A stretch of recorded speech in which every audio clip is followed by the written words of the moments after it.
뉴스 정면 승부. 이동형의 뉴스 정면 승부.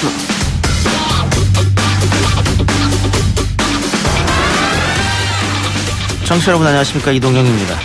일명 타다 금지법이 국회 본회의 통과를 목전에 두고 있습니다. 타다 측에서는 붉은 깃발법이라면서 연일 강도 높은 비판을 하고 있고요. 이 법을 발의한 박홍근 의원은 택시 산업과 상생하는 법안이라고 주장합니다. 먼저 들어보겠습니다. 택시 제도를 혁신적으로 개편하고 재편해서 타다와 같은 혁신적 서비스가 택시 안에서도 구현이 가능하다는 것을 보여주는 그런 법이라고. 렌터카의 경우에 11인승에서 15인승을 인수하는 경우에 기사를 알선할 수 있는 조항이 있습니다. 저희는 서비스를 합법적으로 하고 있다라고. 민주당 박홍근 의원 그리고 타다 측 VCNC 박재욱 대표 이야기 잠시 후 차례로 들어보겠습니다. 법무부 장관 후보자로 지명된 추미애 의원이 오늘 인사청문회 준비단 사무실로 첫 출근을 했는데요. 먼저 소감 들어보시죠. 첫 출근입니다. 소회가 남다를 수밖에 없습니다. 검찰 개혁을 향한 기대와 요구가 더 높아졌다는 것을 저도 확인할 수가 있었습니다. 가장 시급한 일은 장기간 이어진 법무 분야의 국정 공백을 시급히 메우는 일이라 하겠습니다. 검찰 개혁에 대한 의지도 함께 밝혔는데요. 추미애 장관 후보자 소식과 더불어 한 주간 국회 소식, 양으로 승부하는 정치 TMI 코너에서 짚어봅니다. 국회법 95조 1항은 예산안 수정안을 작성하는 권한이 교섭단체가 아닌 국회의원 50인 이상에게 있다고 명확하게 명시하고 있습니다. 여당 원내대표 그리고 국회의장한테 찾아가서 오늘 당장 예산안 지금 추진하려는 거 당장 스톱해라. 4+1 그거 안 된다. 다시 협의해라. 라고 요구를 하겠습니다. 선거법과 검찰 개혁 법안이 내일 국회 본회의에 상정되지 못했습니다. 이를 두고 여당에서는 4+1이 여전히 가동될 수 있다는 입장, 한국당은 다시 협의해야 한다는 상반되는 입장입니다. 4+1 협의체에 참여하고 있는 바른미래당 김관영 최고위원 3부에서 만나보겠습니다. 12월 9일 월요일 이동형 뉴스 정면 승부 시작합니다.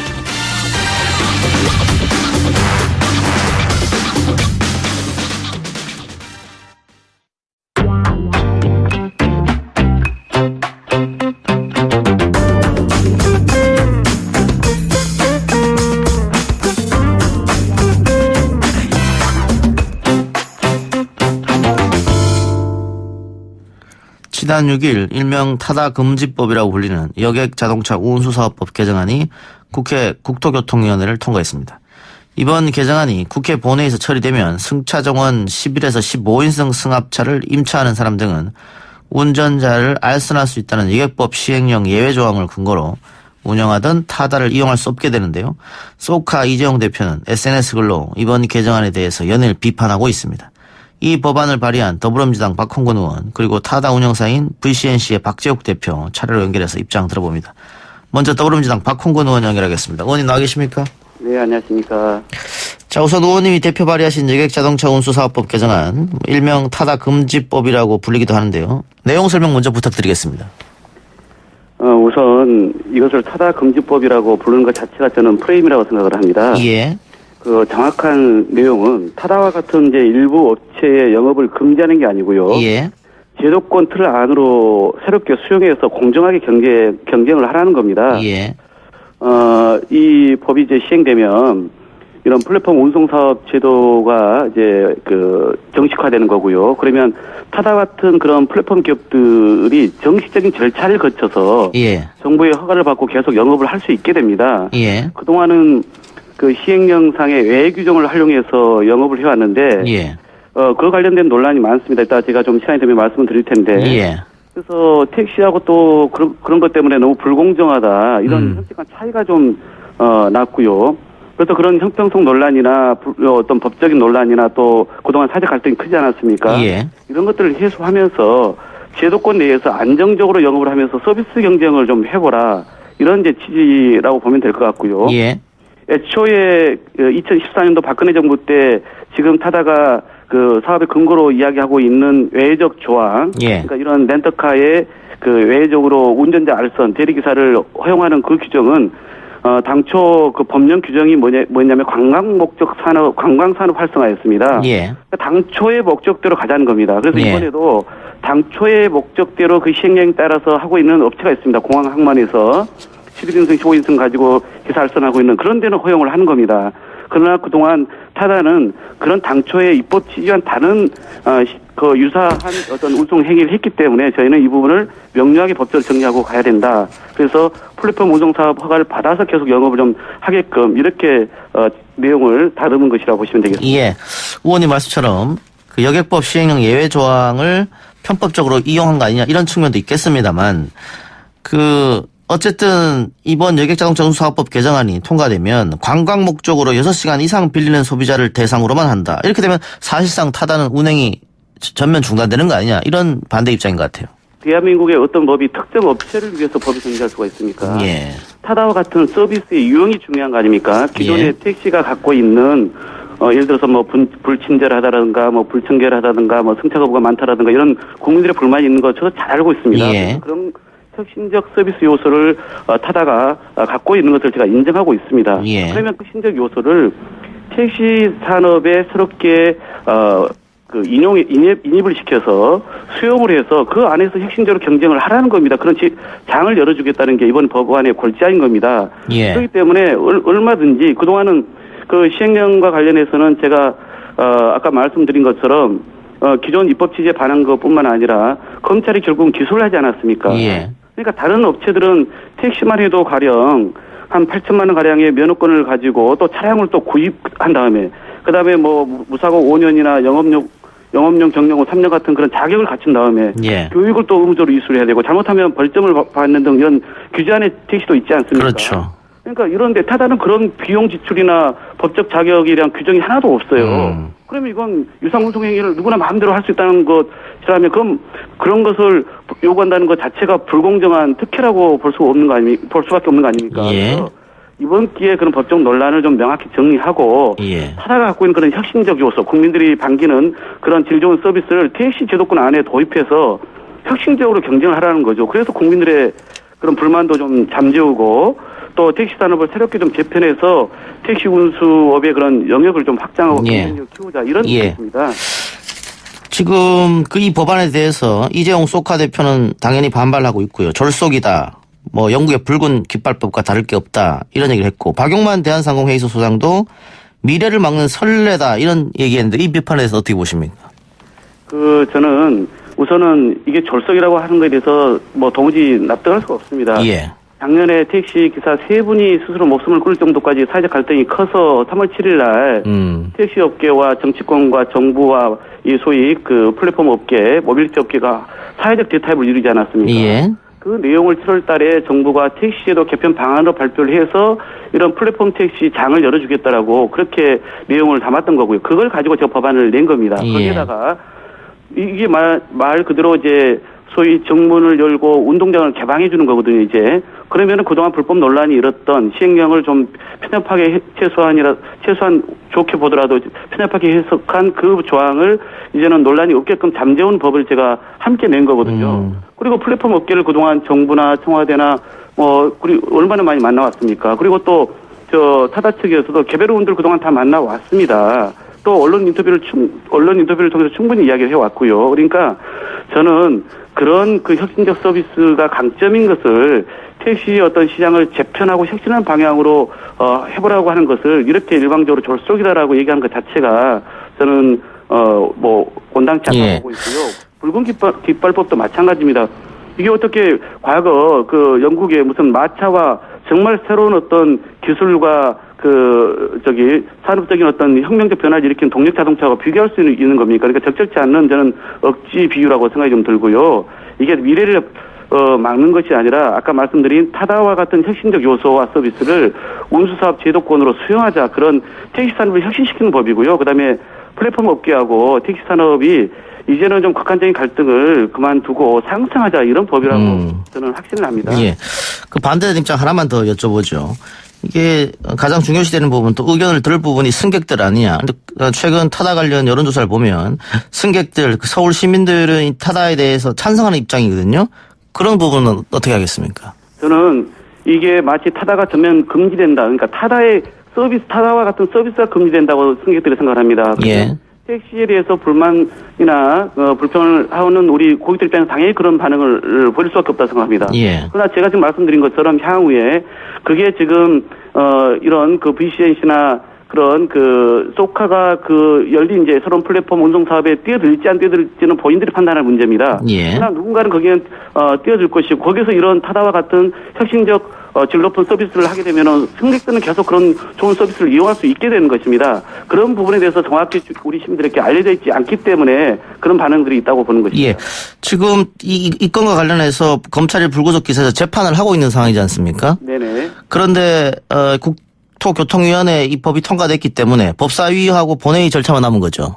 그렇습니다. 이제 오늘 법사위가 있긴 합니다만 아직 5일의 숙려 기간이 지나지 않았기 때문에 이 법은 해당되지 않았고요. 예. 이제 다음에 있게 될 법사위에서 우선적으로 다룰 거라고 보여지고, 다만 이제 국회가 지금 이제 그 정기국회가 끝나고 나면 패스트트랙 법안 가지고 여러 가지 갈등이 예상되고 있지 않습니까? 예.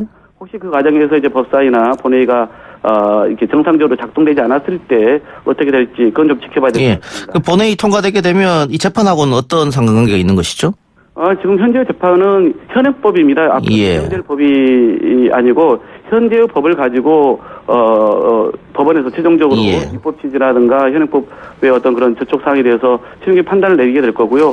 제가 알고 있기로는 타다 측에서도 대형 로펌을 선임해서 아마 대법원까지 가지 않겠습니까? 그러니까 그건 3년의 과정들이 아마 소요되지 않을까 이렇게 보고 있습니다. 시행 유예 기간이 1년 6개월로 돼 있지 않습니까? 그렇습니다. 이거 법 통과된 그때부터 1년 6개월입니까?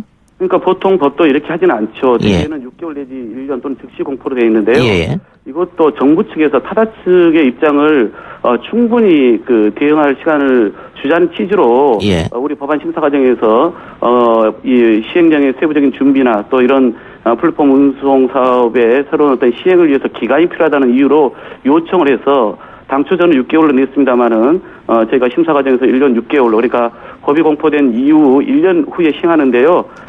지금 타다와 같은 유형의 영업은 1년 6개월 후에 경과된 후에 시행하는 것으로 이렇게 좀 정리를 해놓습니다. 본회의 최종 통과 여부는 어떻게 판단하고 계십니까? 저는 지금 여야 없이 합의된 만장일치로 처리된 법이고요. 이게 뭐 단순히 내년 총선을 의식했거나 택시업계만의 어떤 그 입장만 대변한 것이 아니고 갈등도 중재하면서 이 소위 혁신과 상생을 동시에 추구하는 법이기 때문에 정부도 또 이견이 없는 법이기 때문에 법사위만 열리면 본회의 통과는 어렵지 않게 될 거라고 이렇게 보고 있습니다. 알겠습니다. 의원님 오늘 말씀 여기까지 듣겠습니다. 네, 고맙습니다. 예, 감사합니다. 지금까지 더불어민주당 박홍근 의원이었고요. 이어서 반대측입니다. 타다 측 박재욱 VCNC 대표 연결해서 이야기 나눠봅니다. 대표님. 네, 안녕하세요. 네, 박홍근 의원 이야기 앞에서 들었을 텐데요. 어떻게 생각하십니까? 저희가 생각하는 그 박홍근 의원님 안 같은 경우에는 타다 금지법이라고 불리고 있을 뿐만이 아니라 모빌리티 산업 전반에 대한 투자 금지 법안이라고 생각을 합니다. 저희가 생각했을 때는 이런 혁신 경제를 구산업으로 교현할 수는 없다고 생각을 하고 있고요. 그 총선을 앞둔 국회인 만큼 새로운 기업과 이용자들의 입장을 좀 고려해 주시리라 믿고 남은 국회 심의 과정에서 좀 국민 편익이나 새로운 미래를 위한 판단을 기대하고 있습니다. 방금 혁신경제 말씀해 주셨고 구산업으로 규제하는 것은 있을 수 없다고 말씀해 주셨는데 우리 지금 청취자 댓글도 그렇고 과연 타다의 기술을 혁신이라고 볼 수 있겠느냐 이런 지적이 좀 있어요. 혁신을 규정하는 거에는 여러 가지가 있을 수도 있다고 생각을 하는데요. 저는 그 판단은 결국 시장에서 이용자들이 내리는 거라고 생각을 합니다. 결국에는 혁신을 어떻게 볼 것이냐라고 봤을 때 지금 현재 150만 명의 유저가 1년 동안에 이제 모집이 돼서 그분들이 새로운 이동권을 열어내고 그다음에 좀 새로운 이동으로서 타다를 이용하고 있는 것 자체가 하나의 혁신이라고 볼 수 있다고 생각을 하고요. 이런 것들이 이제 점점 쌓여 나가면서 그 혁신의 크기가 커져 나가는 것이고 굉장히 처음부터 매우 혁신적인 서비스가 탄생하는 것은 불가능하거든요. 이것이 가는 거에 있어서 초석을 지금 다지는 단계에서 충분히 초석을 좋게 좀 다져놓은 상태라고 생각을 합니다. 이 여객법 시행령 예외 조항 갖고 타다를 운영하는 근거로 삼았지 않습니까? 근데 일부에서는 이것은 편법이고 결국은 타다를 이용하는 손님은 이걸 렌터카로 생각하지 않는다. 당연히 택시로 생각한다. 이런 주장이 있단 말이죠. 저희가 계속 얘기하는 거긴 한데 저희가 2014년부터 존재하던 그다음에 인터넷이나 전화를 통해서 예약을 받고 운영하던 기사 포함 렌터카라는 서비스가 있습니다. 예. 그것을 이제 모바일로 옮겨온 것뿐이고요. 그 타다 이용자 같은 경우에는 처음에 가입을 할 때 기사 포함 렌터카와 관련된 조항 등이 포함되는 약관에 다 동의를 하고 가입을 합니다. 그리고 저희가 불특정한 다수를 길에서 태우는 형태가 아니고 이미 약관에 동의되어 있는 회원을 대상으로만 하는 예약제 서비스이기 때문에 다른 형태라고 생각을 하고 있고요. 예. 그리고 타다 같은 경우에는 그 택시 회사가 아닙니다. 저희가 편안한 이동을 원하는 이용자들이 AI 플랫폼을 이용해서 각종 이동 수단을 공유하는 서비스 모델이고 그중에서 기사 포함 렌터카를 먼저 시작을 했고 지금은 고급 택시처럼 택시 면허를 갖고 계신 분들이 올라와서도 서비스를 하고 계시거든요. 예. 그리고 무엇보다 타다 이용자는 택시 이용자랑 다르다고 생각을 합니다. 저희의 주 이용자는 자차를 이용하시는 분들, 법인 차량에 대한 이동자, 그다음에 젊은 세대 중심으로 한 더 편한 이동을 원하는 분들이고 가격도 20% 이상 비싸기 때문에 예. 그 유저층이 좀 분리되어 있다고 생각을 예. 합니다. 가격이 택시보다 비싸고 또 택시 승객들하고는 좀 다르다. 뭐 택시가 타다가 나오기 전보다도 전체 수입은 늘어났다. 뭐 이런 연구 결과도 있으니까 어떤 면에서 이해한 부분이 있는데요.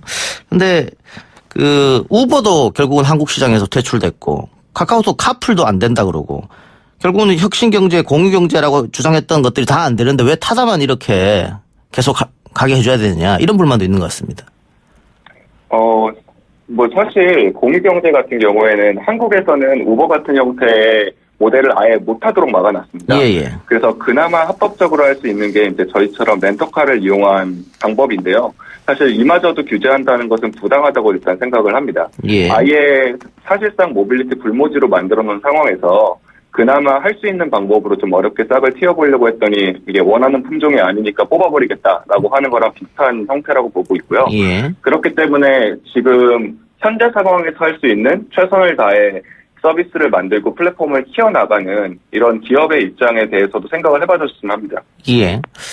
청취자 질문 하나 있네요. 약간 비싸고 쾌적한 콜택시로 보입니다. 택시 면허를 사서 운영하는 건 안 됩니까? 이런 질문입니다. 일단 택시를 면허를 사갖고 운영을 하게 되면은 기존에 있던 시장 내에서 파일을 뺏어 먹으면서 싸울 수밖에 없다라고 생각을 합니다. 예.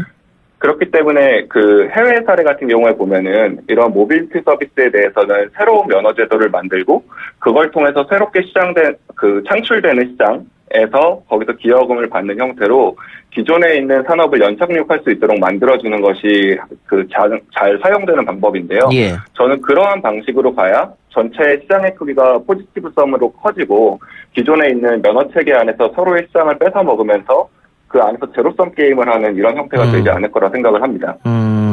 근데 지난 7월에 관련해서 국토교통부가 중재안 제안했지 않습니까? 타다가 택시면허를 사서 수익 일부를 택시업계에 기여금으로 내는 것. 이거 타다 측에서 반대했지 않습니까? 저희는 그 기여금 자체에 대해서 동의하지 않는다고 말한 적이 한 번도 없습니다. 예. 근데 다만 제가 아까부터 말씀드린 것처럼 저희는 택시 회사가 아니고 고급 이동을 원하는 이용자들이 AI 플랫폼을 통해서 기사활성 렌터카를 공유하는 서비스 모델로 시작을 했거든요. 예. 그래서 이렇게 새로운 플랫폼에서 일하는 드라이버들을 위해서 새로운 면허 제도를 만드는 게 맞다고 생각을 하고요. 예. 이게 미국 같은 경우에는 TNC라는 드라이버 제도를 만들어서 사업 수행 여건을 마련을 하고 그다음에 이게 운영이 되면서 뭐 3년, 5년 뒤에 그거에 대한 연구 영역 등을 해서 기존 산업과 상생하기 위해서 그다음에 혁신이 미치는 영향도가 얼마나 되는지에 대한 연구 용역 결과를 통해서 이거에 대한 총량을 규제하거나 기여금을 얼마를 내야 될지에 대한 것들이 정해졌거든요. 예. 그렇기 때문에 저희는 이렇게 새롭게 만들어지는 시장에 대해서 뭐 연구 용역을 하든지 실태 조사를 해서 그걸 통해서 그 총량의 규모를 결정을 하고 그 뒤에 이제 사후적인 입법을 하는 형식으로 기여금의 그 크기 같은 것들이 정하는 것이 중요하다고 생각을 합니다. 지금은 서울시에서만 서비스하는 거지 않습니까? 네, 서울과 이제 경기 일부 지역에서 하고 있습니다. 예. 그러니까 승객들이죠. 서울과 경기 일부 지역의 시민들은 타다 측 소원을 많이 들어주고 있는 것 같습니다. 관련 여론조사를 보면 찬성한다. 그런데 현실은 지금 어려운 것 같거든요. 지금 재판도 지금 열리고 있고 또 운수사업법 개정안이 통과되면 사실상 타다 사업을 접어야 되는 거 아니냐. 대처 방안 혹시 있습니까? 일단은 정부와 국회가 한 번 더 깊이 생각해 주시기를 간곡히 요청드립니다. 예. 그 국회 역할이 다양한 민의를 반영한 것이라고 생각을 하거든요. 예. 그리고 말씀하신 것처럼 되게 많은 분들이 타다를 응원하고 새로운 이동권에 대한 열렬한 반응을 보여주고 있는 만큼 이런 타다 드라이버들의 생존권이나 타다 이용자들의 이동권들 좀 고려해 주시길 부탁드리고요. 저희가 뭐 이런 특별한 대우를 해달라고 하는 것이 아니고 타다도 한국의 기업이고 타다의 드라이버도 그다음에 직원도 대한민국의 국민입니다. 그래서 저희 구성원 모두가 진짜 열심히 그다음에 행복하게 일을 하고 있고요. 타다 기술이 아직 좀 더 나아가야 되긴 하지만 이런 AI 기술과 데이터 기술이 미래 기술의 핵심이라고 될 것이라 자부를 하기 때문에 계속 사회랑 관계자들과 대화하고 설득해 나가는 것을 최선이라고 믿고 저희 목소리를 내려고 합니다. 타다 드라이버가 지금 얼마쯤 계시나요? 지금 11,000명 정도 됩니다. 11,000명이 대부분 전임으로 일하시는 겁니까? 아니면 다른 일도 하면서 하시는 겁니까? 전임으로 하시는 분들도 있고요. 예. 부업으로 하시는 분들이 있어서 반반 정도라고 보시면 됩니다. 알겠습니다. 어쨌든 법이 통과가 되면 1년 6개월 정도밖에 시간이 없거든요. 이게 그 내부에서는 다시 한번 국회의원들이 생각을 좀 바꿔달라. 이거 말고는 구체적인 뾰족한 수는 지금 안 보이는 것 같네요. 지금 공은 뭐 국회에 있다고 생각을 하는데요. 예. 저는 이런 국회의원분들이 뭐 총선을 위한 생각 말고 정말 전체 국익들 위해서 국민 편익을 위해서 좀 더 전향적으로 미래를 바라볼 수 있는 결정들을 내려주셨으면 합니다. 예. 알겠습니다. 대표님 오늘 말씀 여기까지 드릴게요. 네, 감사합니다. 감사합니다. 지금까지 타다 운영사인 VCNC의 박재욱 대표였습니다. 1부 순서 마치고요. 저는 2부 오마이뉴스의 박종훈 기자와 함께 돌아오겠습니다. 딱딱하고 지루한 뉴스가 소설보다 흥미진진해지는 새로운 경험. 놀라셨죠? 이것이 바로 이동준의 뉴스 정면 승부.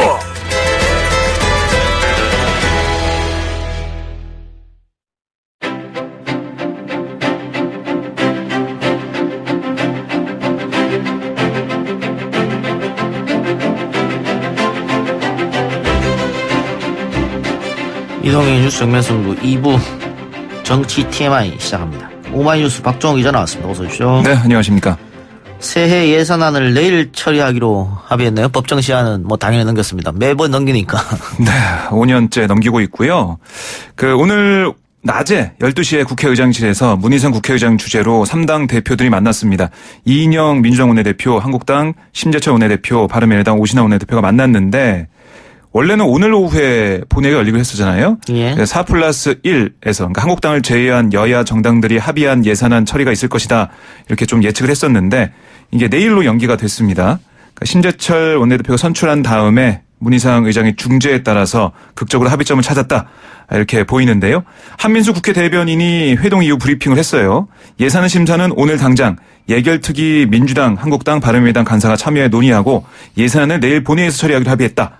그리고 한국당은 지난달 29일 상정된 본회의 안건에 대한 무제한 토론, 그러니까 필리버스터 이걸 의원총회 동의를 거쳐 처리하기로 했다라고 밝혔습니다.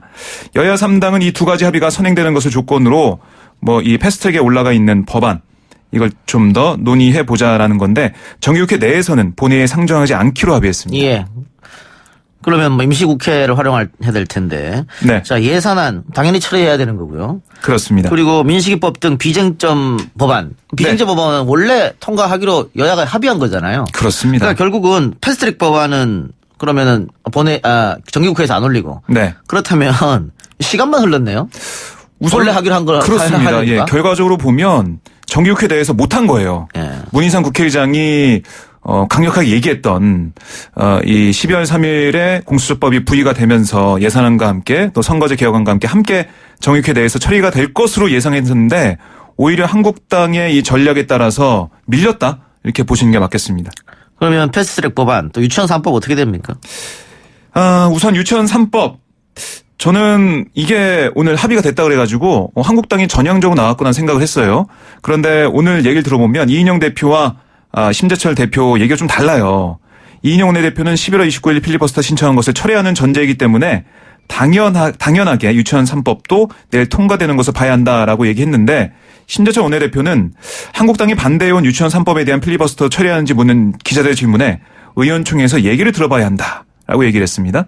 한국당이 오후 4시부터 지금 의총을 진행 중인데 아마 거의 마무리된 걸로 보이는데요. 이 철회 여부가 나올 것으로 보입니다. 그렇다면 결과적으로는 민주당을 포함한 다른 야당이 자유한국당을 제외한 요구한 것은 하나도 되지 않았다. 네. 이렇게 보면 민주당이 완패라고 볼 수 있겠네요. 시간만 흘렀잖아요. 그러니까 이 정의당 같은 경우도 오늘 좀 비판적인 목소리를 냈어요. 국회 본청 앞에서 열린 정의당 결의대회에서 자유한국당이 침대 축구와 백태클에 더 이상 휘말려서는 안 된다라고 비판했고요. 이번에 선출된 심재철 원내대표와 김재원 정책위 의장 팀은 거친 몸싸움을 하면서 결국 패스트트랙 개혁 법안을 저지하는데 힘을 기울일 거다. 이 거친 몸싸움에 정신 놓고 또 회복된다면 올해 안에 개혁 법안 처리는 어렵다라고 지적을 했습니다. 또 법정 시한을 넘긴 예산안을 또 한국당과 마주 앉아서 정기국회까지 넘기는 그런 사태가 된다면 한국당과 공모해서 의회 민주주의를 유리하는 것이다 라고 민주당을 겨냥하기도 했습니다. 알겠습니다. 자, 오늘 협상에는 신임 원내대표죠. 자유한국당에. 네. 심재철 원내대표가 들어왔는데 자유한국당으로서는 원내대표가 바뀌었으니까 지금부터 다시 협의를 해야 된다. 아마 이 생각 같은데. 그렇습니다. 일단 한국당 경선 결과를 정리 좀 해 주시죠. 네. 그러니까 심재철, 김재원 조, 그러니까 심재철 원내대표 후보, 김재원 정책위의장 후보 이렇게 조를 이뤄서 오늘 출마를 했는데요. 1차 투표에서 39표를 받았습니다. 과반을 득표하지 못해서 2차 투표로 간 거거든요. 결선 투표로. 네, 공동 2위가 있었어요. 강석호, 이장우 조, 또 김선동, 김종석 조. 28표로 2위를 차지했는데 공동 2위가 나와서 이 두 조가 함께. 그러니까 결선 투표는 원래 2개 조가 하지 않습니까? 예. 그러니까 3개 조가 올라간 거예요. 3파전 결선 투표를 치렀는데 1차에서는 유기준, 박성중 조가 10표로 탈락을 했고 무효표도 1표가 있었습니다. 어쨌든 이 결선 투표에서 강석호, 이장우 조, 김선동, 김종석 조가 1차 투표 때와 마찬가지로 27표씩 그러니까 똑같은 득표로 2위가 됐고요. 1위는 이 심재철, 김재원 조 52표를 얻어서 당선이 됐습니다. 그러니까 보면 신임 원내대표는 호남 운동권 출신으로 비박으로 불리고 있습니다. 예. 한국당에서 비주류로 분류되어 왔고 그리고 김재원 정책위 의장은 박근혜 정부에서 청와대 정무수석을 역임하면서 친박 핵심으로 불려왔죠. 예. 그래서 그 두 의원의 조합, 뭐 밖에서 볼 때는 뭐 신기한 조합이다라고 얘기하는데 이게 좀 일반적인 거죠. 비박이면 친박 그리고 친박 후보면은 비박 후보와 손을 잡는 그런 모습이 있는 건데요. 어쨌든 이 결과 오늘 심재철, 김재원 조가 당선했고 일각에서는 이런 얘기 나와요. 오늘 투표에 김세현 의원이 안 왔습니다. 김세현 의원이 왔다면 아마 강석호 의원한테 표를 주지 않았을까. 그러면은 결선에 이 3개 조가 올라간 게 아니라 강석호 조가 올라가서 김재철 조와 강석호 조가 붙어서 결과가 달라지지 않았을까? 어허. 이런 얘기도 좀 하더라고요. 그래서 김세현의 나비 효과라는 얘기도 있습니다. 알겠습니다. 그런데 함께 선출된 정책위 의장이죠. 김재원 의원의 극단적 선택 발언이 논란이 되고 있다고 하는데 뭐라고 그랬습니까? 그러니까 김재원 의원이 오늘 그 투표 전에 공개 정견 발표 중에 과거 극단적 선택을 하려 했다라고 말을 해서 논란이 좀 있었는데요. 그러니까 이렇게 얘기했어요. 과거 국정농단 사건으로 검찰 조사를 받을 때 욕실에 노끈을 놓아두고 망설이지 않으려고 했다라고 얘기를 했습니다. 그러니까 뭐 스스로 극단적 선택을 하려 했다 뭐 이런 내용을 전한 건데요. 이어서 투명인간처럼 살면서 주위에 있는 식당에 들렀다가 낙서를 하나 발견했다. 내가 내 편이 되어주지 않는데 누가 내 편이 돼줄까? 저는 그때 너무 자신을 학대하고 있었던 거다. 제가 제 편이 돼주지 않으니 아무도 제 편이 돼주지 않았다. 이런 얘기를 했는데 이게 좀 전략적으로 먹혔다는 동정심이 얘기였습니다. 작용했다? 그렇습니다. 나경원 의원이 이 말을 듣고 뭐 눈주위가 붉어졌다. 이런 기사가 좀 나오고 있는데요. 그러니까 김재원 의원은 또 이렇게 얘기했어요. 요즘 우리 당 쇄신 혁신 말한다. 우리가 반성한다면서 우리에게 회초리를 든다. 그런데 우리가 우리 편을 들지 않고 회초리를 드니까 국민들은 우리 스스로 서로에게 매질하는 걸로 본다라고 얘기를 했습니다. 그러니까 오히려 보면은 지금 국민들에게 비판 이런 것에 의해서 한국당 의원들이 좀 위축되거나 아니면 서로 비판하고 있는데 그럴 게 아니다. 우리가 우리 편이 되어주자. 그리고 패스트트랙 수사 같은 것도 국회법을 개정해서 이거 무력화할 수 있다. 이런 얘기도 했거든요. 이런 점들이 한국당 의원들의 표심을 움직였다. 이런 분석이 나오고 있습니다. 예. 바른미래당 얘기해보죠. 비당권파가 주축이 된 가칭 변화와 혁신. 창당에 굉장히 속도를 내고 있네요. 네. 어제 국회에서 중앙당 발기인 대회를 열고 신당 창당을 선언했는데요. 변화와 혁신이란 가칭대로 어제 복장이 좀 눈길을 끌었습니다. 딱딱한 양복 대신에 청바지나 밝은색 니트 차림으로 젊음과 새로움을 강조했고요. 창당 준비위원장으로 선출된 하태경 의원은 새 정당이 가진 잠재력과 확장성으로 청년과 중도층의 마음을 사로잡겠다 하면서 보수 재편론을 폈습니다. 그리고 인재영입 위원장을 맡은 유승민 의원은 3년 전 박근혜 전 대통령 탄핵 이후 보수는 가시밭길을 걸어왔다면서 전진을 위해 다시 한번 죽음의 계곡을 건너겠다. 이런 각오를 다졌습니다. 뭐 오늘도 창준이 총괄실무본부장의 윤석대 전 청와대 정무실 수석실 행정관을 또 창준이 전략기획위원장의 17대, 19대 국회의원을 지낸 정문원 전 바른정당 사무총장을 선임하는 등 창당의 속도를 내고 있습니다. 뭐 이에 대한 바른미래당의 비판도 좀 있었는데요. 손학규 대표가 당적을 정리하지 않고 창당 발기인대를 가진 행위에 대해서 유감을 표하지 않을 수 없다라고 지적을 했습니다. 예. 안철수 측 비례 의원들은 참여를 안 했다고 하던데. 6명 의원들이 참여하지 않았습니다. 예. 네. 안철수 전 의원이 관련해서 이야기한 게 있습니까? 뭐 어제 하태경 이 위원장이 얘기한 거는 우선 개문발찬하지만 안철수 의원이 합류할 거다라고 얘기를 했어요. 그래서 많은 기자들이 정말 돌아오는 건가 얘기를 했는데 생각을 좀 했었는데요. 오늘 그게 아니다라는 반박 입장이 좀 나왔어요. 그러니까 이 안 전 대표가 현재 해외 현지 연구 활동에 전유하고 있기 때문에 이 변혁 신당에 참여할 의사를 밝힌 적도 없고 그럴 여건이 아니다라는 측근의 얘기가 나왔습니다. 그러니까 이 김도식 전 비서실장이 기자들에게 문자 메시지를 보낸 거예요. 그러니까 하태경 의원의 말을 바로 반박을 한 거죠. 그렇다고 하면 안철수 전 의원은 이번 총선에는 개입하지 않겠다 이런 뜻으로도 읽히네요.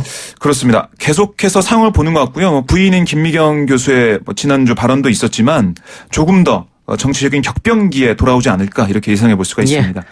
추미애 법무부 장관 후보자가 첫 출근했네요. 네, 그렇습니다.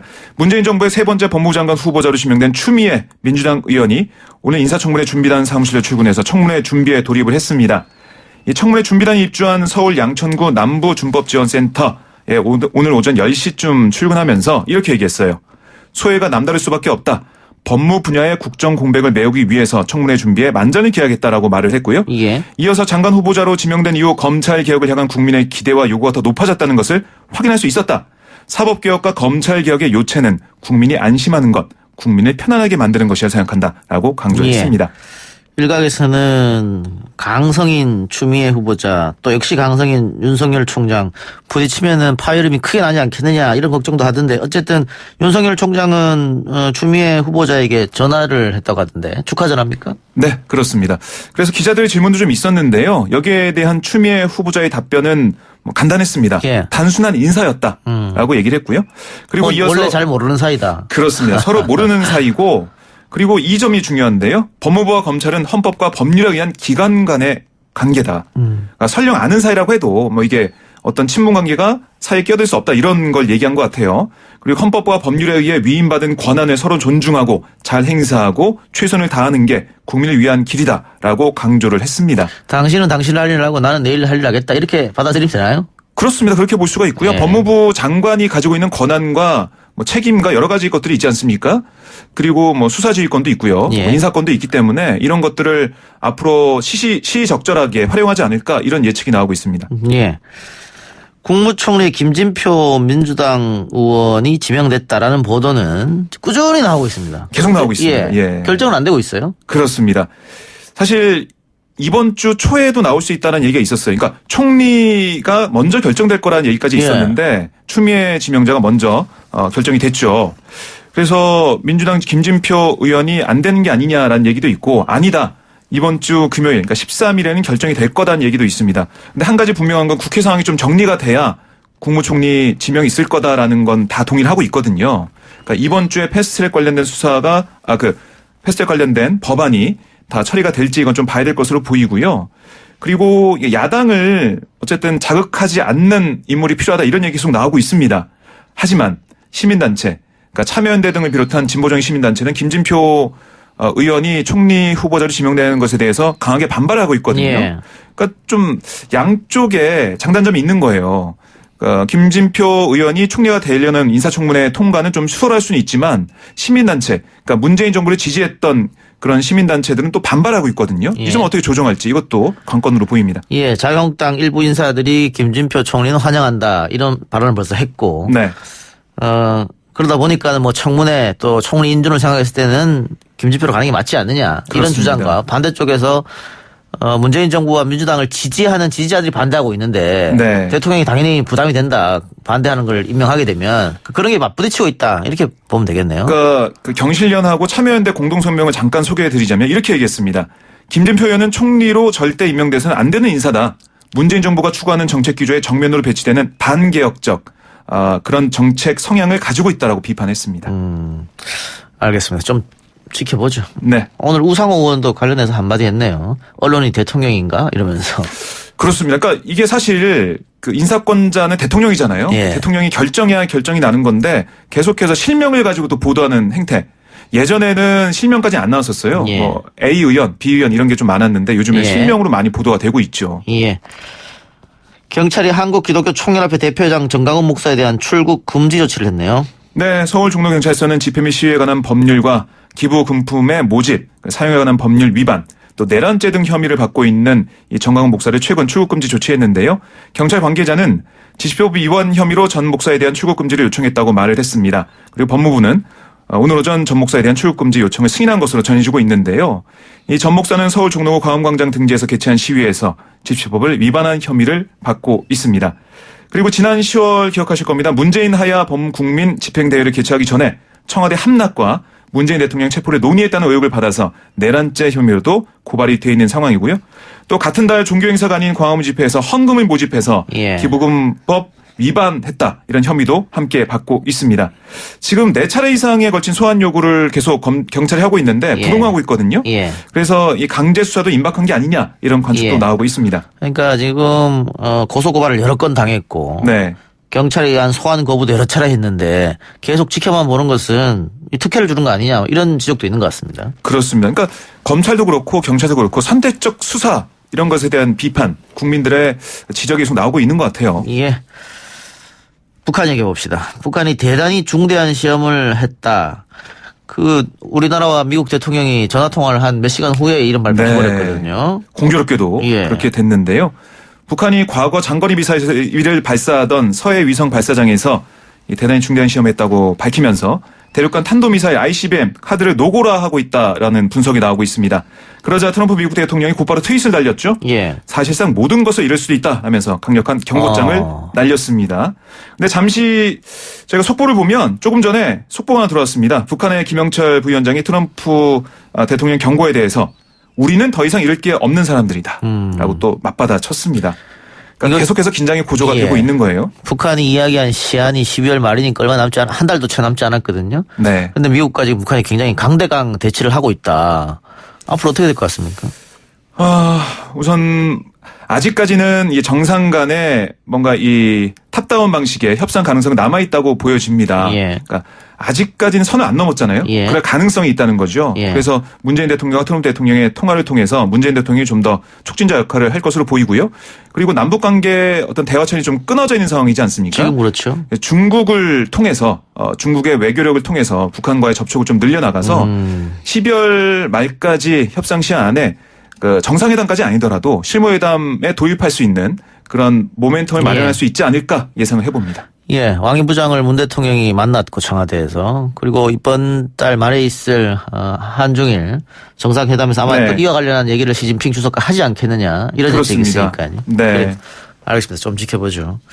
박정희 기자 수고하셨습니다. 네, 고맙습니다. 1, 2부 순서 마치고요. 저는 뉴스 듣고 6시 10분에 다시 돌아오겠습니다.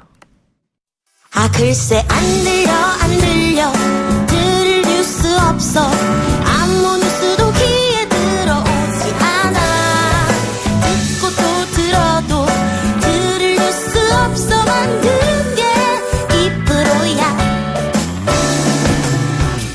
이동영의 뉴스 정면승부 YTN 라디오 이동의 뉴스 정면승부 3부 시작합니다. 3부에서는 선거법 협상 이야기해보죠. 자유한국당 새 원내대표 선출로 한국당 협상 전략에도 변화가 있지는 않을까 기대가 모아지는 한편 우려도 없지 않습니다. 여야 5당의 4+1 협의체에 참여하는 바른미래당 김관영 최고위원 연결하겠습니다. 의원님 나와 계십니까? 네, 안녕하세요. 김관영입니다. 예. 자, 선거법 협상 여쭤보기 앞서서 바른미래당 비당권파가 어제 창당 발기인 대회를 열었는데요. 어떻게 보셨습니까? 예, 빨간 그 문제 나오면 참 제가 죄송합니다. 국민들께. 예. 예, 창당한 지 2년도 되지 않아서 또 일부 세력이 탈당을 하고 예. 이런 사태가 온 것에 대해서 먼저 대단히 죄송하다는 말씀을 드리고요. 예. 사실은 이 비당권파들은 그동안 본인들이 원했던 보수 통합으로 가기 위한 뭐 수순이다 저는 이렇게 봅니다. 예.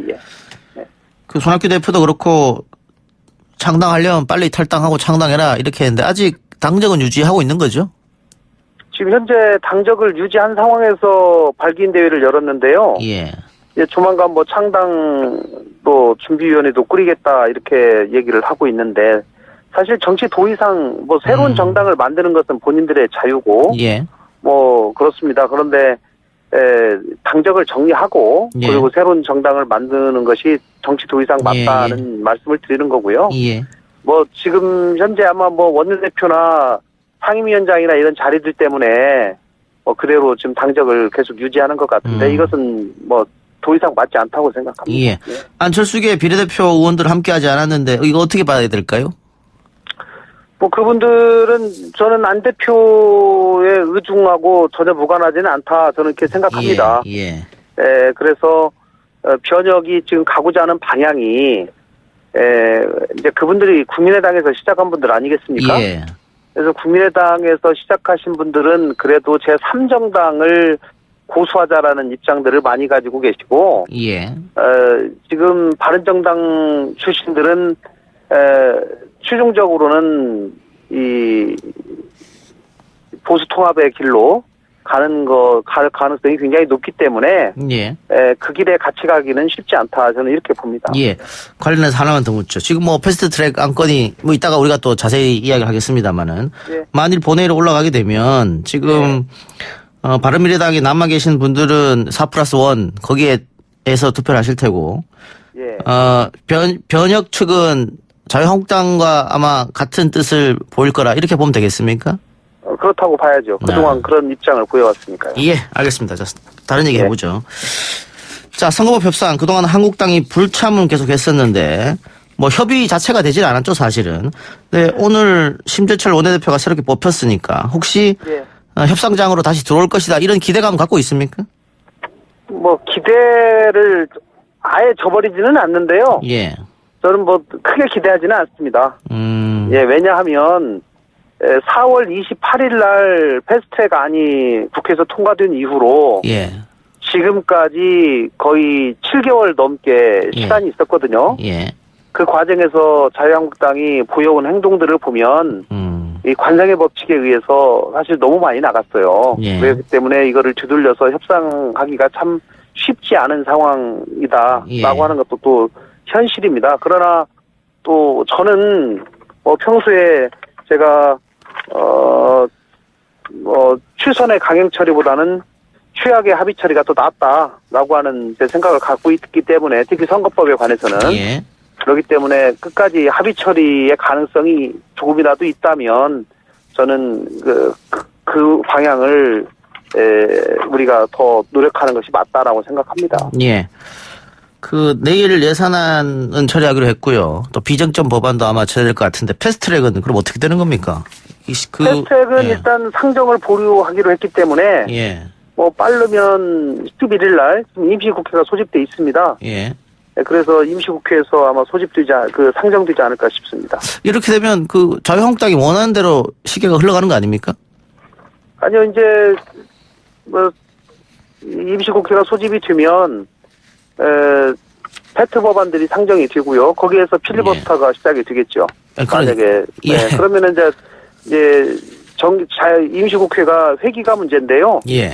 회기를 운영위원회에서 의결을 통해서 이게 30일로 하지 않고 한 3일 정도만 하는 것으로 이렇게 아마 민주당이 계획을 세우고 있는 것 같아요. 예. 심상정 대표 같은 경우에는 민주당이 자유한국당이 계속 끌려간다 이런 얘기를 하던데 어떻게 동의하세요? 한편으로는 그렇게 판단할 수도 있겠지만 예. 지금 자유한국당이 어쨌든지 오늘 원내대표가 교체되는 불가피한 사정이 있기 때문에 예. 이런 상황에서 그거 제껴놓고 그냥 일방 통행 쭉 하면서 강행 처리하는 거는 또 한편으로는 또 맞지 않다고 생각을 예. 합니다. 그렇기 때문에 최소한의 시간은 줘야 되지 않는가 싶습니다. 예. 많은 분들이 지적하는 거. 어쨌든 선거법을 하나의 안으로 통일하는 게 중요하지 않느냐. 예. 지금 여야 4당 간의 합의가 아직 안 됐지 않습니까? 예, 안 됐지만 뭐 상당히 의견 접근은 많이 돼 있습니다. 예. 예, 지난번에 225대 75로 이미 합의가 돼 있던 상황이기 때문에 예. 지역구가 28석이 줄어드는 것에 때문에 예. 통과 가능성이 좀 떨어진다. 예. 이런 점을 보완하기 위해서 의석수를 뭐 240대 60이다, 250대 50이다 이렇게 조정을 해 나가면서 예. 통과 가능성과 같이 연계를 같이 고민을 하면서 지금 선거법을 수정안을 내려고 준비하고 있는데요. 예. 뭐 상당히 의견이 많이 좁혀진 상황입니다. 근데 250대 50 같은 경우에는 뭐 지금의 어떤 의석수랑 크게 차이가 안 나지 않지 않습니까? 그렇긴 해도 예. 이제 준연동형 비례대표제의 요소를 예. 도입하는 것에 의미가 있는 것이죠. 지금은 현재는 비례대표를 정당 투표율에 비례해서 그냥 병립형으로 배분하고 있는데 그거를 정당 득표율의 절반은 최소 의석수를 보장하는 방식으로 이렇게 가기 때문에 상당한 의미가 있는 것도 사실이죠. 그럼 준연동형 50에 250대 50일 수도 있고 260대 40일 수도 있고 그런 겁니까? 예. 뭐 최종적으로 뭐 결단이 좀 남아 있다고 생각합니다. 예, 알겠습니다. 자, 근데 한국당이 처음부터 다시 협상하자 이렇게 되면은 물리적으로 시간이 지금 촉박하지 않습니까? 네, 그렇기 때문에 제가 4월 30일부터 지금까지는 도대체 뭐 했냐. 예. 그리고 이제 12월 17일 날이 예비 후보 등록을 하게 되어 있습니다. 예. 그렇기 때문에 적어도 예비 후보 등록을 하기 전까지는 선거법을 개정을 해서 선거에 관한 룰을 알려주는 것이 국회가 최소한으로 해야 될 일이라 생각을 하고요. 예. 저는 그 이후로 늘어지는 것만은 꼭 막아야 되겠다. 예. 그렇기 때문에 협상을 하긴 하되 시간이 더 이상 지체할 수는 없고 또 자유한국당이 이거를 기연의 수단으로 쓰는 것을 허용해서는 안 된다. 예. 이런 생각 가지고 있습니다. 협상이 결국 안 된다면은 본회의에 가서 투표밖에 없지 않습니까? 민주주의의 기본은 다수결의 원칙인데요. 예. 뭐 선거법은 그렇지 않고 합의 처리되는 것이 최선이겠습니다만은 끝까지 자유한국당이 협상을 하지 않는다면 예. 불가피하게 그렇게 갈 수밖에 없다. 예. 이렇게 생각을 합니다. 그러면 공수처법이나 선거법이나 본회의에 올라가면은 통과될 그런 자신은 있는 겁니까? 저는 통과되리라고 판단합니다. 예. 알겠습니다. 예. 자, 청와대가 추미애 의원을 법무부 장관에 지명했는데요. 법무장관 후보자에 대해서 어떻게 보세요? 지금 검찰과 여권이 굉장히 긴장 관계가 있기 때문에 예. 강단 있는 장관이 필요하다. 아마 그런 차원에서 여당의 대표까지 지내신 분을 장관으로 발탁을 하신 것이라고 생각을 하고요. 예. 뭐 검찰 개혁 의지를 강하게 보여주는 것이 지금 필요한 시점이다. 이런 의지를 보여줬다고 생각을 합니다. 그런데 뭐 저는 검찰 개혁은 또 개혁대로 해야 되지만 여권이 지나치게 검찰에 대해서 비난하고 검찰을 압박하는 것은 이제 좀 그만해야 된다 이렇게 생각합니다. 예. 여권에서는 검찰이 수사가 아니고 정치를 하고 있다 이렇게 판단하고 있는 것 같은데요. 글쎄요. 그것을 과거 야당을 수사할 때는 그런 얘기 안 하다가 여당과 청와대를 수사하니까 정치한다고 그렇게 갑자기 태도를 돌변해서 얘기하고 있는 것이 앞뒤가 좀 맞지 않고요. 뭐 검찰은 단서가 나오고 뭔 수사에 문제가 있는 것으로 수사하는 것이 검찰 본연의 임무이기 때문에 수사가 제대로 철저한 진상규명이 불가피하다 저는 이렇게 봅니다. 그럼 뭐 유재수 건이라든가 김기현 건 같은 경우에는 검찰이 정치를 하는 게 아니고 올바른 수사를 하고 있다 이렇게 판단하시는 거네요. 대단히 과거에 아마 지금 여당이 야당이었더라면 이것은 뭐 대단한 국정농단이고 큰 문제다 있다 해가지고 정치 쟁점화하고 국정조사 하자고 분명히 얘기했을 거예요. 특검도 하자 얘기했을 텐데 지금 뭐 상황이 바뀌니까 여당에 있는 분들 조용히 있는데 지금 검찰이 저는 뭐 제대로 하고 있다고 생각합니다. 그 부분은. 이해찬 대표가 특검으로 가자 이런 얘기도 하던데요. 근데 검찰의 수사가 미진하면 뭐 특검으로 가겠다고 할 텐데요. 검찰도 최악의 경우는 자기들이 특검으로 갈 상황도 배제를 하지 않기 때문에 더더욱 절박한 마음을 가지고 철저한 진상규명을 하리라고 봅니다. 예. 일각에서는 추미애 의원도 강한 성격이고 윤석열 총장도 강한 성격인데 이 강대강으로 부딪히다가 큰일 나는 거 아니냐 이런 우려도 있는 것 같습니다. 이제 그러나 또 그분들이 또 이제 추미애 의원 같은 경우는 정치를 오래 하셨고 여당의 지도자시기 때문에 예. 그런 분들을 충분히 만약에 강대강으로 부딪혔을 때 나라에 어떤 영향을 줄 것인지도 충분히 고려해서 예. 만약에 장관 임명진다면 그 직을 수행하지 않을까 싶습니다. 검찰 개혁과 관련해서요. 굉장히 날씨가 추움에도 불구하고 지금 장애 집회를 하시는 분들도 있거든요. 예. 예. 그분들에 대해서는 어떻게 보십니까? 그 검찰 개혁은 지금 국회에 공이 예. 넘어와 있지 않습니까? 예. 그래서 이 국회에서 검찰 개혁에 관한 여러 법안들을 저는 처리를 하는 것이 중요하다고 생각을 하고요. 예. 또 검찰은 검찰대로 지금 있는 위치에서 본연의 역할에 충실하는 것이 중요하다. 이러기 때문에 이 검찰 개혁을 촉구하는 그런 의사를 표명하는 것은 필요하고 또 자연스러운 것이지만 예. 지나치게 그것이 검찰의 수사 자체를 압박하는 것이어서는 안 된다. 저는 이런 말씀을 드리고 싶습니다. 알겠습니다. 그 김의겸 전 대변인이 그 문제가 됐던 흑석동 자택을 팔고 시세 차익 나면은 그것을 다 기부하겠다 이랬단 말이죠. 그래서 총선에 나오려는 거 아니냐 이런 추측이 상당히 많던데 그 총선에 나오려는 거 아니냐의 지역구가 의원님 지역구더라고요. 예, 그렇습니다. 예. 네, 어떻게 생각하고 계십니까? 뭐 출마 여부는 개인의 자유고요. 예. 또 제가 김의겸 전 대변인은 또 고등학교 제가 직속 선배이기 때문에 예. 개인적으로 오래전부터 잘 알고 있습니다. 또 예. 인품도 훌륭하신 분이고 예. 이렇게 하시는데 이제 뭐 부동산 그 투기 의혹으로 굉장히 좀 곤란을 겪었는데 예. 뭐 저는 그 차액을 기부한다는 것이 순수한 의미로 받아들여지려면 예. 사실 총선에서 좀 자제하는 것이 더 순수한 그 의미 자체로 받아들여질 텐데 예. 이제 총선에 뭐 본인이 모르겠습니다. 최종적으로 나오실지 안 나오실지 모르겠습니다만은 예. 그것이 혹시라도 훼손되지 않을까 조금 걱정은 됩니다.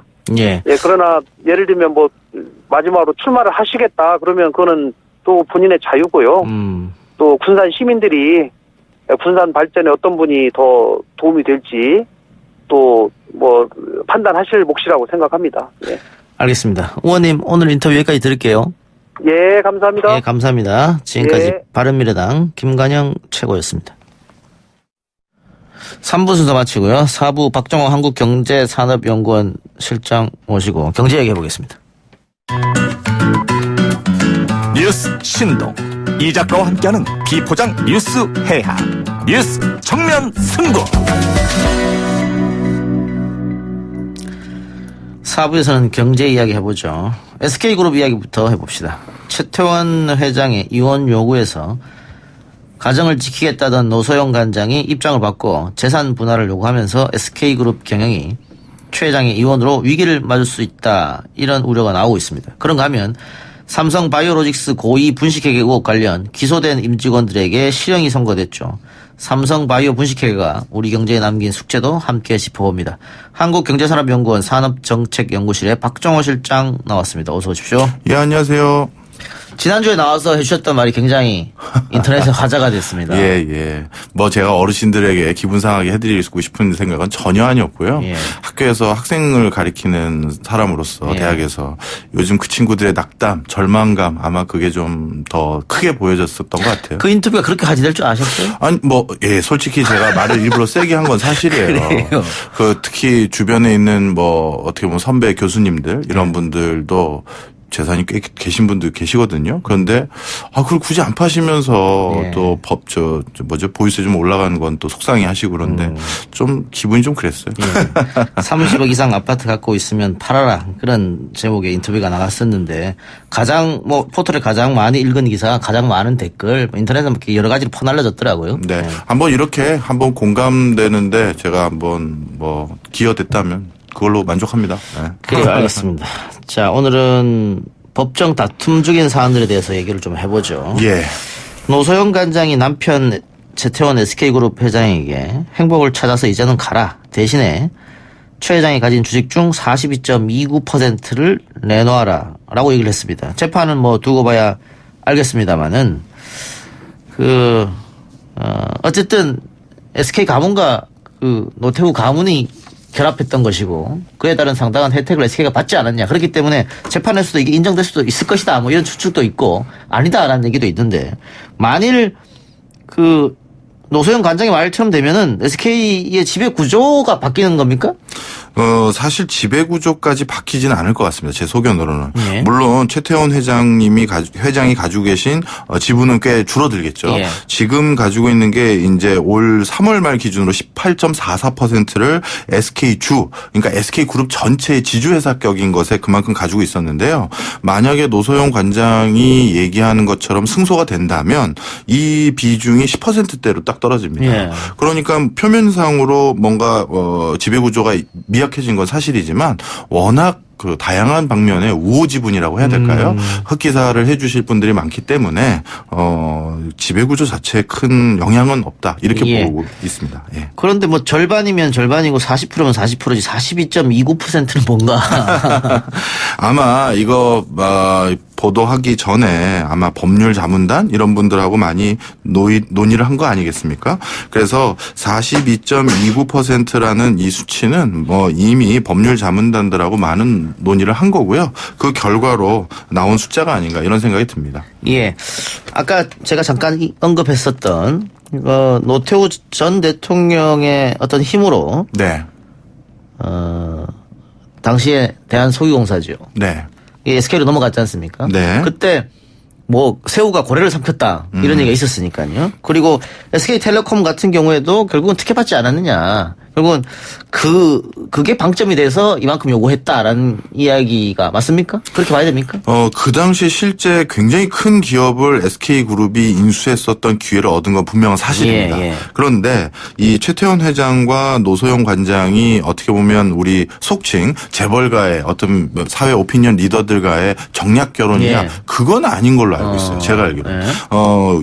우연히 유학 가서 만났고 그렇게 해서 자연스러운 만남이 결혼으로 이어진 걸로 저는 그렇게 알고 있거든요. 그래서 시카고 대학에 유학하던 시절에 만난 걸로 알고 있는데 하여튼 어떻게 사돈지간이 되다 보니까 팔이 안으로 굽는다고 그렇게 됐는지 모르겠습니다만 분명한 것은 당시 SK그룹이 굉장히 유망한 사업들을 많이 수주하고 인수할 수 있었던 것은 사실이다. 예. 근데 보통 이런 재판에 가면 중간에 또 합의해서 그렇죠. 예를 들어서 진짜 이 SK그룹의 지분을 행사해서 뭐 경영권을 확보하고자 하는 말씀이 아닐 거예요. 예. 그 정도의 지분이 나에게 내 소유가 아니겠느냐를 말한 거겠죠. 따라서 지배구조를 지키기 위한 방법이 만약에 이제 노소영 관장이 승소한다면 다른 형태로 지급을 하고 지분은 그대로 보유하는 형태로 유지가 될 겁니다. 예. 그 주식하는 분들은 재판이 만약에 노소영 관장의 승소로 끝이 나면 네. 그러면 주가는 어떻게 되지? 이런 걱정하시는 분들도 있을 것 같습니다. 사실 예전에 이와 유사한 사례가 한 번 있었죠. 예. 뭐 사실 남의 가정사를 자꾸 얘기해서 죄송합니다만 NC소프트 김택진 대표 같은 경우 이혼 당시 위자료로 전 부인에게 보유한 주식을 제공한 결과가 있어서 이게 주가에 악재로 작용한 사례가 있어요. 그리고 외국 같은 경우도 폭스그룹이라고 하죠. 루퍼트 머독이라는 예. 미디어 재벌. 이분도 이혼을 한 3번 이상 하신 분인데 그때마다 폭스그룹에도 여러 계열사의 주가에 악영향이 있었던 적은 사실입니다. 예. 이런 겁니까? 결국은 그렇게 이혼한 전체에게 주식이 가다 보면 예. 결국은 그게 한꺼번에 매물로 나오니까. 그렇죠. 한꺼번에 매물로 나오면 주식은 떨어진다. 그럼요. 노소영 관장도 언젠가는 처분할 것이다. 뭐 이런 거네요. 네, 맞습니다. 그리고 또 한 가지는 사실 SK그룹 같은 경우는 알짜 기업들을 많이 가지고 있잖아요. 예. 그런데 최태원 회장이 다른 그 재벌 기업에 비해서 이렇게 지분이 굉장히 많은 회장님은 아니세요. 솔직히 말씀드리면. 그러다 보니까 예전에 일가 친척들에게 우호 지분을 빌려줬던 대가로 한 1조 원 정도를 다시 돌려준 적이 있잖아요. 예. 그만큼 지분이 이렇게 공고하게 쌓여 있는 데는 아니라서 만약에 SK그룹의 경영권에 탐내는 어떤 세력이 있다면 뭐 그런 것들은 좀 호재로 작용해서 경영권 자체가 위기를 받는 게 아니냐 이런 생각들도 예. 하는 거죠. 아까 저희가 잠깐 얘기했습니다만 원래 SK는 그 창업주가 직물회사로 출발을 했었고 그러다가 유공과 그 제2이동통신 사업자 선정되면서 대그룹 발판을 마련한 건데 SK그룹에서는 우리가 그 노태우 정권의 어떤 특혜를 받아서 컸다 이렇게 인정하진 않을 거 아닙니까? 어떤 기업도 그렇게 인정하진 않죠. 근데 이제 분명한 것은 SK그룹의 주요 계열사가 전신이 공공 부분에서 만들어진 공기업이라는 것은 분명한 사실입니다. 유공도 마찬가지고요. 한국이동통신, SK텔레콤이 전신이죠. 그리고 SK그룹이 가지고 있는 게 워커힐도 있는데 이 워커힐 호텔도 우리나라에서 호텔업을 독자적으로 수행할 수 없는 그 시절에 국가가 운영하던 호텔이에요. 그거를 이제 불화받은 거죠. 이래서 지금의 SK그룹의 형태를 유지되는 데 있어서 공기업이 큰 기여를 한 건 분명한 사실이에요. 근데 여기에서 저는 이렇게 좀 말씀드리고 싶어요. 이건 비단 SK그룹뿐만 아니라 우리나라의 다른 대기업도 그 전신을 잘 타고 들어가다 보면 공기업을 불화받는 경우가 굉장히 많습니다. 그리고 이것은 요즘에 우리가 신산업을 육성하는 데 있어서 굉장히 큰 시사점을 준다고 생각해요. 좀 설명을 드리면 우리 청년들에게 자꾸 창업하라 그러는데 그리고 그런 분위기를 만들어주면서 정작 집에 가서 부모님 입장이 되면 너는 공무원 시험 봐라 이런 소리 많이 하잖아요. 그러면 옛날에 이 SK그룹이나 삼성이나 LG는 창업가 정신, 기업가 정신이 있었고 요즘 청년들은 없는 거냐? 전 또 그거 그렇게 생각하지 않아요.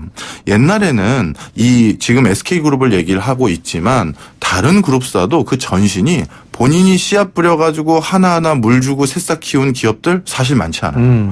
국가에서 리스크를 테이크 해준 겁니다. 즉 국가에서 씨를 뿌리고 공기업으로 일정 정도 규모 이상으로 성장을 한 다음에 약간의 법적 실체를 견고하게 갖춘 다음에 민간에 불어한 경우가 많아요. 그렇게 될 경우 민간 기업 하는 CEO분들 입장에서는 자기가 하나하나 그 모든 위험을 다 감수한 게 아니라 국가가 어느 정도 견실한 상태로 만들어준 다음에 내가 그걸 살 수 있는 기회를 얻은 거니까 창업을 하고 또 창업하라고 거대 기업을 일구기가 수월했던 거죠. 그러니까 지금 청년들은 기업가 정신이 없고 예전에는 기업가 정신이 있다. 이렇게 단순 비교하기에 말씀하기는 어렵습니다. 그러니까 실장님 말씀처럼 과거에 우리 지금 10대 재벌, 30대 재벌 창업주들 보면 적산 기업을 불화했거나 그런 것도 많죠. 공기업을 불화받았거나 이렇게 해서 시작된 경우가 많다 이거죠. 그럼요. 그런데 요즘 보면 오히려 스타트업으로 성공한 젊은이들 같으면 대기업에서 그 비슷한 회사를 또 만들어버린단 말이에요.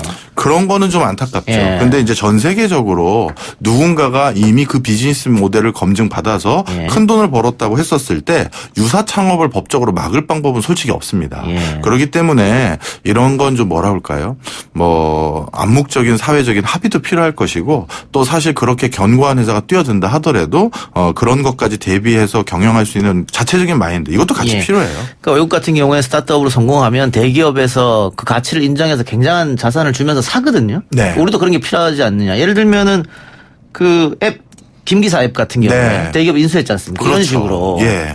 사실 이런 부분에서 또 한 가지 아쉬움이 많은 게 창업한 사람들이 창업한 가장 큰 이유는 그거를 죽을 때까지 끝까지 가져가려는 사람 많지 않아요. 의외로 어느 정도 사업 규모를 키운 다음에 엑시시라고 하죠. 우리가 누군가에게 매각해서 적재한 자금을 회수하는 이런 걸 되게 기대하는데요. 우리나라는 이상하게 경제 규모에 비해서 M&A가 굉장히 작은 형태로 이루어집니다. 그리고 실제 M&A 그러면 큰 회사들끼리의 M&A는 많아도 견실한 회사가 중견기업 또는 견실한 중소기업으로 성장했었을 때 이게 매물로 나왔을 때 인수해주는 회사가 많지 않아요. 또 이미지도 부정적인 것 같아요. M&A라고 하면 무슨 기업 사냥꾼 생각이 나고. 맞습니다. 근데 이게 절대 그런 게 아니고요. 좋은 M&A 시장이 있어야지만 창업이 활성화되고 또 다른 창업들이 또 연이어 일어날 수 있다. 이렇게 말씀드리고 싶습니다. 그렇네요. 성공 과정을 좀 다른 젊은이들에게 보여주는 것도 중요한 거겠죠. 자, 어쨌든 노소영 간장이 42% 정도 되는 지분을 인수받으려면 법정에서 내가 얼마큼 기여했다는 걸 입증해야 될 텐데 과연 그 입증이 쉬울 것인가?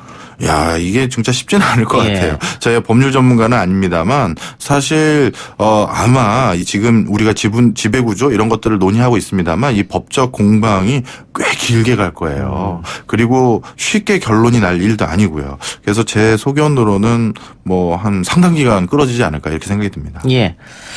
자, 삼성 이야기로 가봅시다.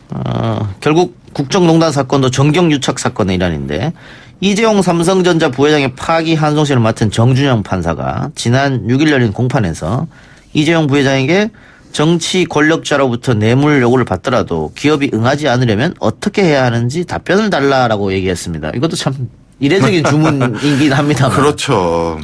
사실 요거와 관련된 얘기를 하나 제가 비하인드 스토리를 좀 하나 말씀드릴게요. 기업 현장 CEO들을 대상으로 강연을 하러 다니다 보면 굉장히 뭐랄까요? 고충들을 하나 상담받게 됩니다. 예. 뭐냐면 우리나라 아니라 우리나라 같은 경우는 대외 의존도가 높기 때문에 수출을 의존해서 성장하고 있는 회사들 많잖아요. 그래서 외국에 가서 비즈니스를 하는데 그 외국 거버넌스 쪽에 공무원이든 아니면 뭐 정치가든 간에 예. 쉽게 얘기해서 커미션을 요구하는 거예요. 어허. 개도국이니까 더욱더 그럴 수 있겠죠. 예. 우리 옛날의 모습일 수 있으니까요. 그랬을 때 과연 이걸 주고 비즈니스를 해야 됩니까? 아니면 이건 하지 말아야 됩니까? 저한테 이걸 물어보는 거예요. 딜레마일 수도 있네요. 예. 그렇죠. 근데 제가 그럴 때마다 저는 솔직히 이게 옳지 않은 일인 건 아는데요. 사실 저는 또 한편으로 이렇게 말씀드리고 싶어요. 어느 인더스트리나 어느 국가나 상관행이라는 게 또 조금씩 다 달라요. 그렇겠죠. 또 우리 중동 지역의 어떤 국가에 가보면 수주를 받고 나선 반드시 답례, 인사를 하는 게 또 예인 국가도 있어요. 그러다 보니까 해외에서는 제가 이런 커미션을 주시더라도 수출 많이 하시고 일자리 많이 창출해 주십시오. 이렇게 그냥 편하게 얘기를 합니다. 예.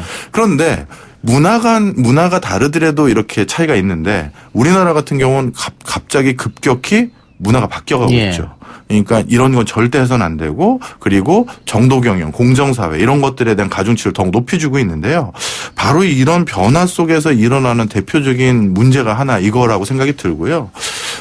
이게 방금 제가 멀리 예를 들어서 설명을 드렸습니다만 그런 예시를 통해서 이게 아주 단순하게 볼 일은 아니다라는 걸 좀 생각해 주셨으면 좋겠어요. 알겠습니다.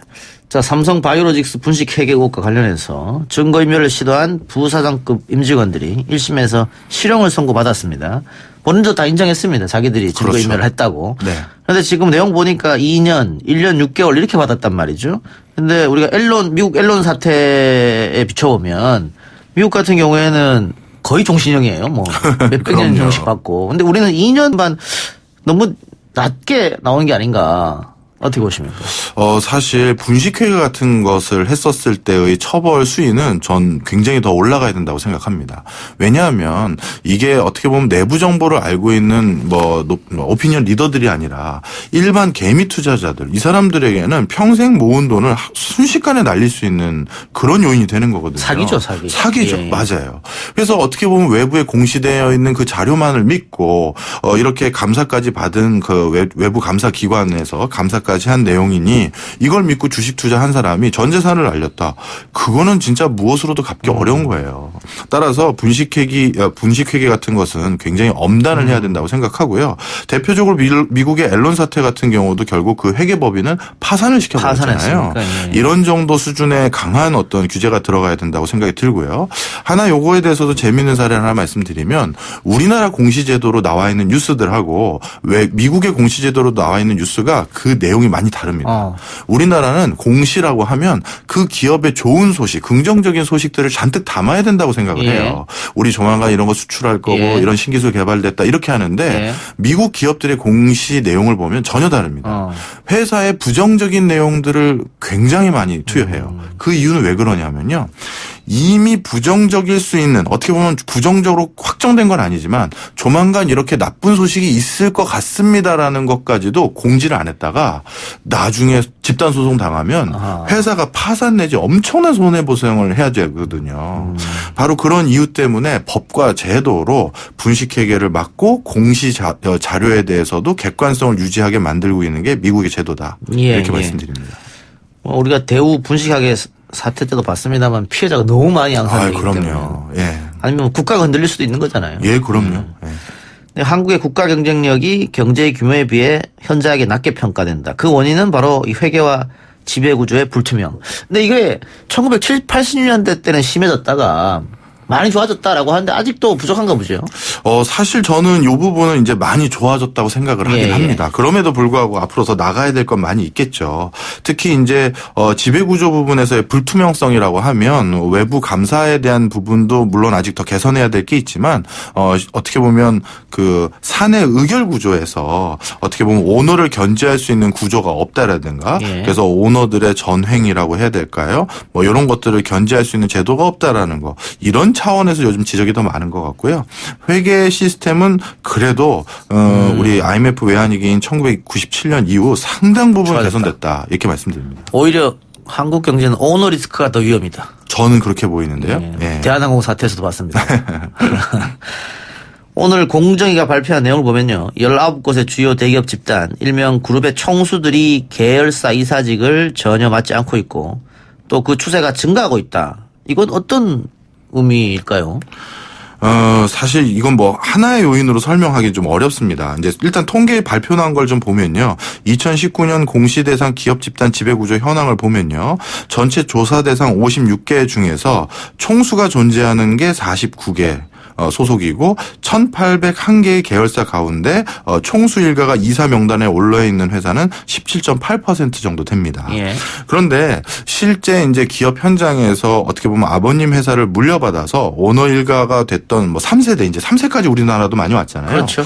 이쯤 되니까 이게 무슨 다른 걸로 해석되는 게 아니라 일정 부분은 개인의 가치관에 따라서도 달라지는 것 같아요. 무슨 얘기냐? 본인 3세 정도 됐더니 본인은 경영에 관심 없는 사람들이 너무 많아요. 아, 그럴 수도 있겠네요. 예. 그래서 굳이 내가 꼭 경영을 해야 되느냐? 전문 경영이가 맡기고 나는 내 삶을 살겠다. 이런 비중도 상당히 높다. 이렇게 말씀드리고 싶습니다. 이게 뭐 CEO 체제인 것이죠. 전문 경영인이 경영하는 것 또 오너 체제가 경영하는 것. 일률적으로 뭐가 좋다 뭐가 나쁘다 할 수는 없는 거죠. 그런데 이제 그 저널 오브 파이낸스라는 전 세계적으로 가장 저명한 학술지에 발표된 내용 하나가 있는데요.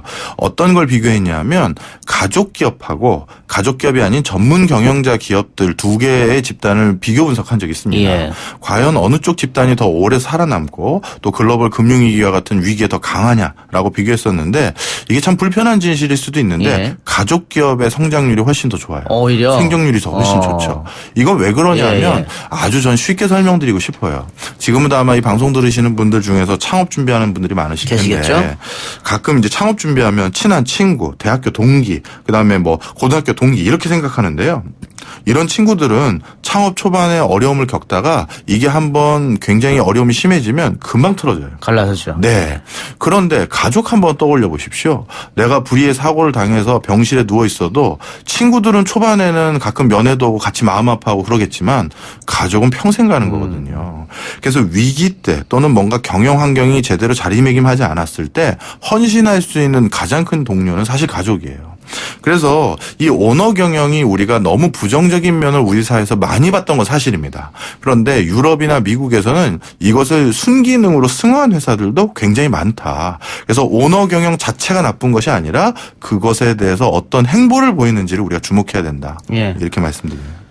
아까 주식 이야기를 잠깐 했습니다만 미국 주식시장은 연일 호황이라고 하고요. 그러니까요. 근데 한국 주식은 오히려 문재인 정부 초기보다 더 밑으로 쳐져버렸거든요. 이 이유가 어디 있을까요? 사실 우리 경제의 지금 활로라고 해야 되나요? 새로운 뭐 신성장 동력이라고 보이는 게 뚜렷하지 않은 부분이 제일 큰 것 같습니다. 뭐 여러 가지 새로운 사업에 대해서 정부나 민간에서 다각적으로 시도를 하고 있습니다만 가시적인 성과를 보이고 있는 것들은 별로 없는 것 같고요.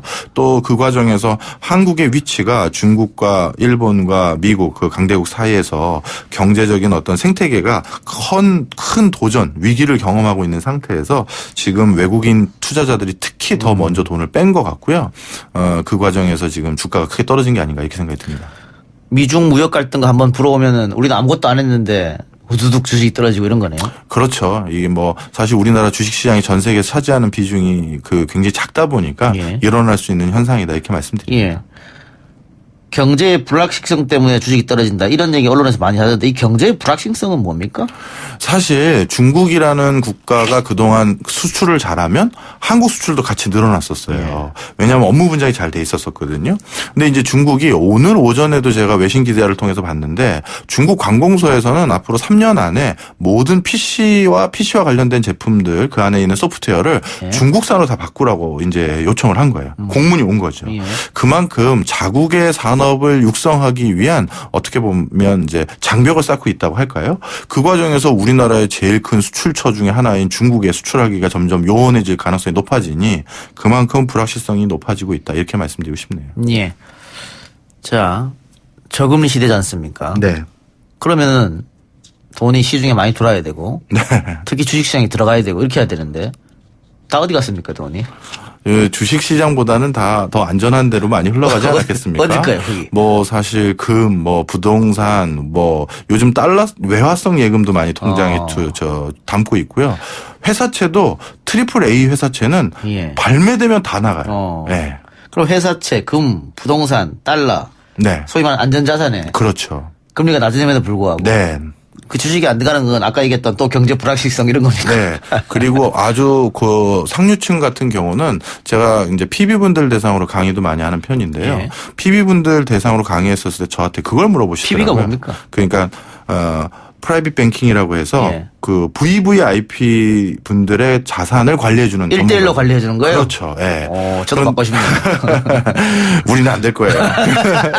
자, 그런데 그분들이 저한테 요즘 강의 요청을 하나 온 게 뭐였냐면 예. 요즘 부쩍 초고액 자산가들이 궁금해하는 게 재단법인하고 사단법인 설립하는 게 궁금하대요. 왜 그럴까요? 돈을 얻다 묻어놓을 데가 없다 보니까 재단이나 사단을 하나 차려다 놓고 네. 거기다 돈을 좀 쟁여놔야 되지 않는가 이런 고민들도 하는 것 같아요. 나중에 증여 뭐 이런 상속 이런 거하고 상관이 있나요? 제가 거기까지는 모르겠습니다만 그런 것도 맥락이 있지 않을까요? 하여튼 돈은 남긴 남는데 네. 다른 데 투자하기는 그렇고. 이제 부동산도 살 만큼 샀고 예. 뭐 채권도 살 만큼 샀고 예. 뭐 우량 주식도 살 만큼 샀는데 예. 그다음 또 어디다 투자해야 되느냐 이런 것들에 대한 고민이죠. 우리는 가계 부채가 1,400조가 넘어갔다라는 소리만 알고 있지만 예. 시중에 유유 자금이 2,000조 이상 있다라는 것도 생각 안 하거든요. 2,000조. 그 자금들이 어디 오갈 데가 없어서 예. 지금 뭐 스타트업이나 이런 데 참 창업에 지원해 주면 참 좋은데. 그렇네요. 그쪽은 좀 시장을 흘러 들어갔으면 좋겠네요. 그러니까요. 참 안타깝습니다. 근데 그렇게 하지 않는다. 네. 사실 이 고액 자산가들이 초창기에는 VC라고 해야 될까요? 벤처 캐피탈을 설립하고 엔젤 펀드 등을 통해서 창업에 지원한 적도 있었습니다. 그런데 이 부분은 초기 창업가들의 도덕적 해이 때문에 이 경로가 끊긴 건 또 사실이에요. 벤처 붐이 있었을 때 말입니까? 아니에요. 요 근래 한 2, 3년 전에도 우리가 이렇게 벤처 자금에 지원을 할 경우 세제 혜택을 많이 주겠다라고 예. 해서 그래서 고액 자산가들이 그렇다면 나도 스타트업에 지원해 볼게 한 적이 있어요. 그런데 그 당시 스타트업 분들 중에서 몇몇이 일부가 쉽게 얘기해서 뭐 남의 돈 가지고 개인 돈처럼 써버린 거죠. 제가 아는 뭐 한 3, 4천억 가지고 계신 어떤 회장님도 모 스타트업에게 일부 돈을 줬는데 사업을 너무 잘해서 추가적으로 증자를 해주신 거예요. 그랬더니만 뭐 몇 개월 지난 뒤에 가만히 봤더니 자기 돈으로 장가 가고 아파트 사고 이래버리는 거예요. 기술 투자 이런 거 하지 않고. 안 하고. 그래서 이 회장님은 정말 너무 분한 거죠. 너무 이렇게 큰 뒤통수를 맞은 것 같고 난 다시는 창업 지원 안 한다. 이런 소리 하신 적도 있어요. 그러니까 이게 고액 자산가 분들의 그 자금이 창업으로 흘러가지 못했던 이유 중에 분명 책임 중에 하나가 초기 창업가들의 도덕적 해이도 분명 원인 중에 하나다. 이렇게 말씀드립니다. 모랄 해저드. 네. 뭐 우리 흔히 말하는 엔젤 투자 뭐 이런 얘기도 있는데 네. 대한민국에서는 현실적으로 힘들다 이 말씀이네요. 뭐 사실 초반에 이제 선의로 이렇게 해주려다가 지금은 굉장히 그것도 부정적인 경우가 많고요. 특히 우리나라에서는 뭐 창업하기로 창업을 공적 부분에서도 워낙 많이 지원을 하다 보니까 굳이 사적 부분에서 창업 지원하는 여지도 줄어든 것도 사실이에요. 또 모험적인 거기 때문에. 네. 알겠습니다. 오늘 박종호 실장 이야기 여기까지 듣겠습니다. 수고하셨습니다. 예, 감사합니다. 오늘 방송 여기서 마치고 저는 내일 다시 돌아오겠습니다. 들어주신 여러분 대단히 감사합니다.